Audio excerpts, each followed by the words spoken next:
I studied photography and video at University of Southern California.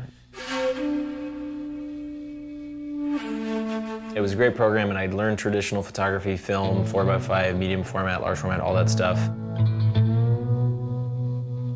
After I finished school, just by fate or chance, basically, my first job was in Tanzania, Africa. I didn't feel like I went there a boy and came back a man, because I mean, I got, you know, charged by buffalo and scratched by every thorn you can imagine, and had a couple pretty close encounters with lions, and actually had one physically breathe on the back of my neck.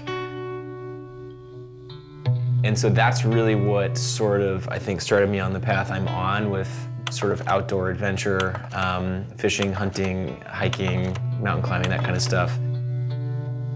Fast forward, come back to Dallas, learn about Dallas Safari Club, so I started going, just showing pictures and video of what I had done over there. It was kind of edited, but I didn't really know what I was doing, and just was trying to find a way to get back over there. And it took a year, but eventually I did, and I got a job filming for like a booking agent who booked travel and hunts and mountain climbing, all kinds of stuff. So I would go with their clients, and for another 6 months I went to probably 10 countries in that one trip. So I was making sure that we got everything we needed for either a DVD or like a full TV show episode, which is a lot of work. And the stills I was shooting were just for myself, and a very, very small percentage of the time did I have, you know, the time to go do what I really wanted to do and experience the culture or go wander around and all that. For them, it was mostly all about hunting. And I always likened that to being at this grand feast and not being able to eat any of the food. So after a while, it started to become very frustrating.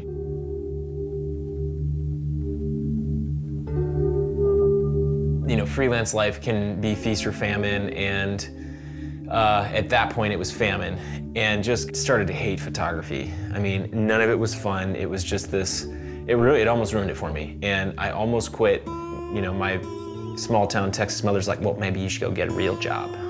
So I started thinking about, okay, if I went and got a real job, what would that be? What is something that I would actually enjoy doing?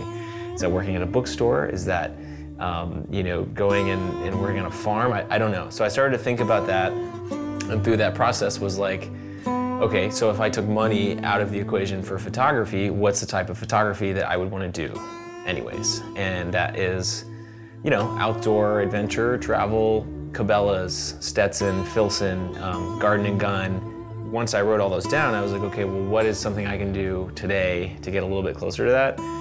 So I started trying to just take little steps towards it and stopped taking things that were distracting me from the goal. And once that happened, it started to change immediately. It was a good move, basically, to try to align my professional goals with my personal interests. There's not as much separation, but there's kind of a weird crossover between what am I shooting for myself, what am I shooting for them. Now I'm kind of in this existential crisis. I'm like, what am I doing? What am I saying? Does it mean anything? Does anyone care? And that ability of a story to actually move someone into action is a powerful tool. Through the things I've read, the movies I've watched, and the places I've been, has made me become convinced of a value in that. And if there's something that I see to be valuable, I'm gonna protect it.